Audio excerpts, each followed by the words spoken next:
Hello everyone, welcome back to my channel. तो ये Sunday का दिन है और छठवा नवरात्रा है आज। तो ये सुबह का ही टाइम है। इन बच्चों के लिए मैं नाश्ता तैयार कर रही थी। इन लोगों के लिए चाय बना रही थी, दोनों के लिए। और मैं ब्रेड सेकूंगी। तो चाय इसलिए बना रही थी क्योंकि दोनों बच्चों को जुकाम हो रहा है। एक्चुअली इन लोगों ने ना आइसक्रीम खा ली 2 दिन पहले। तो बच्चों के लिए तो इतनी अभी गर्मी नहीं है आइसक्रीम खाने लायक, पर इन बच्चे कहाँ मानते हैं। इन्होंने आइसक्रीम खा ली तो इनको हो गई है सर्दी।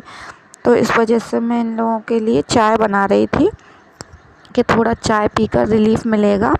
दवाई तो मैंने रात को दे ही दी थी। अब मैं इन लोगों के लिए ब्रेड सेक देती हूँ क्योंकि बच्चों को भूख भी लग रही थी। तो बोल रहे थे मम्मा कुछ नाश्ता बना दो कुछ ही। तो ब्रेड रखी हुई थी तो मैं ब्रेड सेक रही हूँ।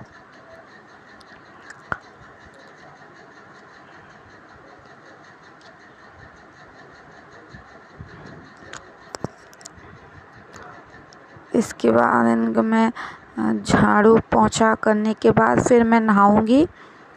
झाड़ू पोंछा करने के फिर नहाने के बाद मैं पूजा भी करूंगी क्योंकि मेरे व्रत हैं। पूरे 9 व्रत रखे हुए हैं मैंने, तो वही कर रही थी। व्रत रखे हुए हैं तो उसके बाद मैं झाड़ू पोंछा करूंगी।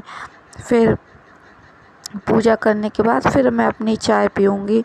तो ये चाय बन गई है और ब्रेड भी सेक दिए हैं मैंने। दोनों के लिए एक एक ब्रेड खाएंगे वो।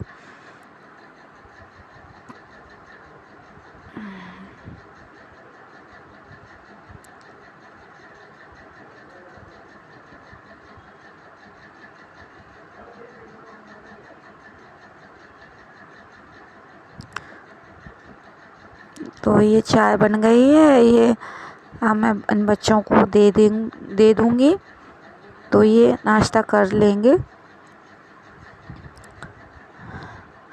एक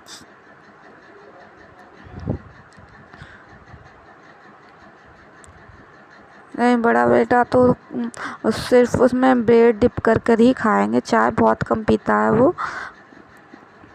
नाश्ता देने के बाद फिर मैं रूम की सफाई में लग गई थी झाड़ू लगाने के लिए।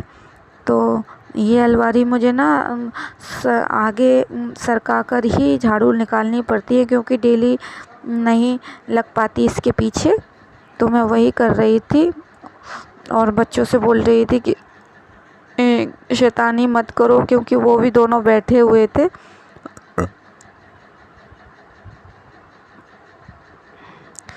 झाड़ू निकाल लूँगी और इसके ड्रेसिंग के पीछे से भी झाड़ू निकाल लूँगी। तो इसको हटाकर ही झाड़ू निकालनी पड़ती है। वो ही कर रही थी।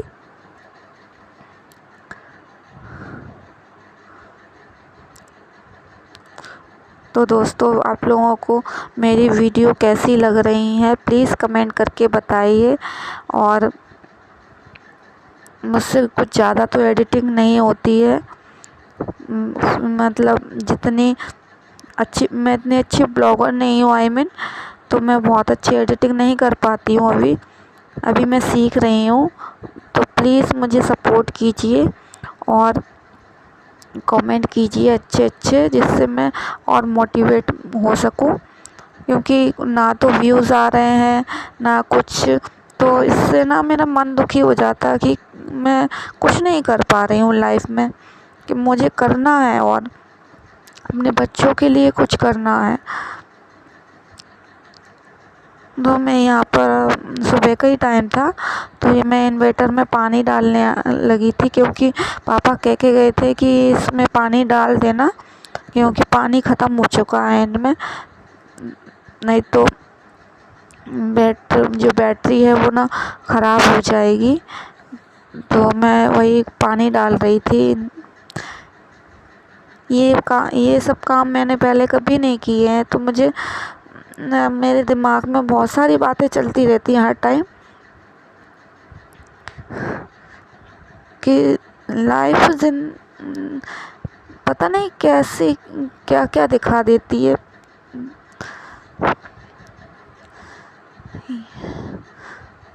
पहले मेरे हस्बैंड करते थे ये काम, वो ही ध्यान देते थे इन सब चीज़ों पे, तो मुझे कोई टेंशन ही नहीं थी। मतलब काम तो मुझे ही करना है, बच्चों को भी मुझे ही देखना है। तो मैं ये सब वही पानी डाल रही हूँ इस बैटरी में, क्योंकि तीन साल करीब हो गए हैं इस बैटरी को रखे हुए, तो हो सकता है इसमें प्रॉब्लम आ जाए। तो पानी डाल देती है, इसमें काफ़ी सारा पानी आ गया था, आधी बाल्टी करीब लेकर आई थी मैं। तो सभी जो जितने भी हॉल हैं इसमें 6 रहते हैं, 6 या 7 रहते हैं, तो उनको ही मैं फिल कर रही थी। तो आधी बाल्टी करीब पानी आ गया था इसमें।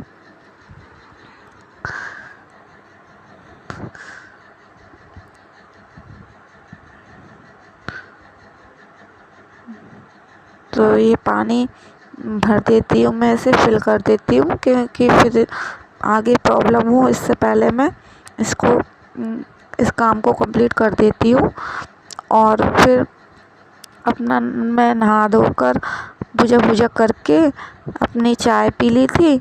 इसके बाद ये दोपहर का टाइम है, इन बच्चों को फिर मैं होमवर्क कराने के लिए बैठ गई थी कि चलो होमवर्क कर लो, फिर ट्यूशन भी जाना है और फिर बीच में खेलने भी लगते हैं, तो कुछ टाइम खेलने के लिए भी चाहिए। तो इनको होमवर्क कराने लगी थी मैं। और ये बड़े वाले बेटे को मतलब जुकाम तो दोनों को ही हो रखा है, तो आज सुस्त से हैं दोनों, पढ़ाई कर रहे हैं। छोटे बच्चों को पढ़ाना बहुत ज़्यादा मतलब टफ काम है, क्योंकि उनको समझाना, एक एक बात क्लियर करना, और फिर उनको एक तो जब तक बच्चों को पढ़ना नहीं आता तब तक तो उनके साथ मेहनत है ही। वो पढ़ना सीख जाएं, लिखना सीख जाएं, इसके बाद मेहनत तो रहती है बच्चे के साथ हमेशा ही, पर फिर थोड़ी सी कम हो जाती है, तो जिससे वो अपने आप पढ़ लर्न कर लेते हैं, अपने आप लिख भी लेते हैं, तो फिर टेंशन थोड़ी कम हो जाती है। तो अभी ये बच्चे कर तो लेते हैं, पर अभी इन लोगों को प्रॉब्लम आ रही है।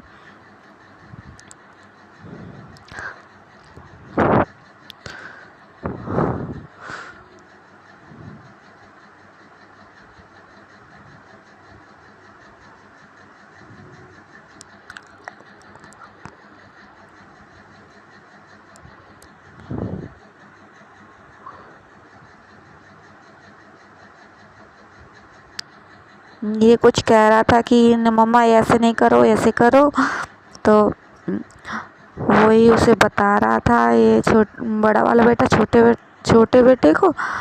तो दोनों आपस में ही कर रहे थे और बीच में शैतानी भी करने लगते हैं। तो और होमवर्क तो खैर ज़्यादा नहीं रहता, कम ही रहता है, बट ये बीच बीच में कभी टॉयलेट जाना, कभी पानी पीना, कभी, तो ऐसे ही टाइम ख़राब करते हैं, तो और ज़्यादा टाइम लग जाता है मुझे, और इनके साथ बैठना ही होता है तभी ये बैठते हैं। अगर मैं कुछ काम करने लगूँ बीच में तो फिर ये खेलने लगते हैं, इसलिए इनके पास ही बैठना पड़ता है मुझे। और ये है रात का टाइम, तो हम लोगों ने डिनर, मतलब बच्चों ने डिनर कर लिया था और मैंने भी अपना व्रत का खाना खा लिया, और खाना नीचे ही बनता है, तो फिर मैं नीचे ही खा के आ जाती हूँ। अभी व्रत का बन रहा है इस वजह से, और नहीं तो वैसे तो खाना मैं अपना ऊपर लेके आ जाती हूँ, ऊपर ही खाती हूँ। पर अभी जब से नवरात्रे स्टार्ट हुए हैं ना, तब से नीचे ही खा लेती हूँ मैं। जैसे आज कुट्टू के पराठे बनाए थे दीदी ने, तो वो गरम गरम ही अच्छे लगते हैं, तो उन्होंने मुझे सेक दिए थे और मैंने नीचे ही खा लिए थे। और बच्चों को भी खाना खिला दिया मैंने। खाना खिलाने के बाद थोड़ा सा इनका होमवर्क भी रह रहा था, वो कराने के बाद फिर बच्चे सो गए थे। फिर सोने के बाद मैं इनकी यूनिफॉर्म पे प्रेस कर रही थी, क्योंकि कल मंडे है, स्कूल जाना है। तो मैं पहले रात को ही रेडी करके रख देती हूँ, क्योंकि सुबह मुझे बहुत सारे काम रहते हैं। तो बच्चों को उनका टिफ़िन भी रेडी करना, फिर बच्चों को नहलाना, उनको कपड़े वगैरह पहनाना, सब टोटल काम ही रहता है। इस वजह से मैंने प्रेस पहले ही कर देती हूँ। तो वही करके रख रही थी मैं कि चलो प्रेस कर देती हूँ, जिससे थोड़ी टेंशन कम रहेगी। और फिर लाइट का भी चक्कर रहता है, कभी लाइट तो सुबह सुबह चली जाती है, तो फिर बिना प्रेस करे फिर दिक्कत आएगी। इस वजह से तो मैंने ना रात को ही प्रेस करके रख दी। और बच्चे तो सो गए थे, उसको दवाई भी दे दी थी मैंने दोनों को, कि सुबह तक कुछ ठीक हो जाए, सुबह स्कूल जाएंगे वो। और यहाँ मेरी प्रेस लगभग हो ही गई है। बच्चों की यूनिफॉर्म ही है करना, तो मुझे और भी कपड़े थे पर मैं थक चुकी थी, तो फिर मैंने नहीं किए। बच्चों की यूनिफॉर्म अकेली की मैंने। तो करके मैं रख दूँगी और इसके बाद मैं भी सोने जाऊँगी। तो दोस्तों, आज का ब्लॉग यहीं ख़त्म होता है। और आपको वीडियो कैसी लग रही है और आप लोग कैसी वीडियो चाहते हो, तो प्लीज़ कमेंट करके बताइए मुझे, और मुझे सपोर्ट भी कीजिए, जिससे मैं भी आगे बढ़ सकूं और कुछ कर सकूं। तो प्लीज़ अच्छे अच्छे कमेंट कीजिए मुझे, और आप बताइए कि क्या मिस्टेक कर रही हूँ मैं, क्या कैसे। तो मिलती हूँ अगली वीडियो में, तब तक के लिए।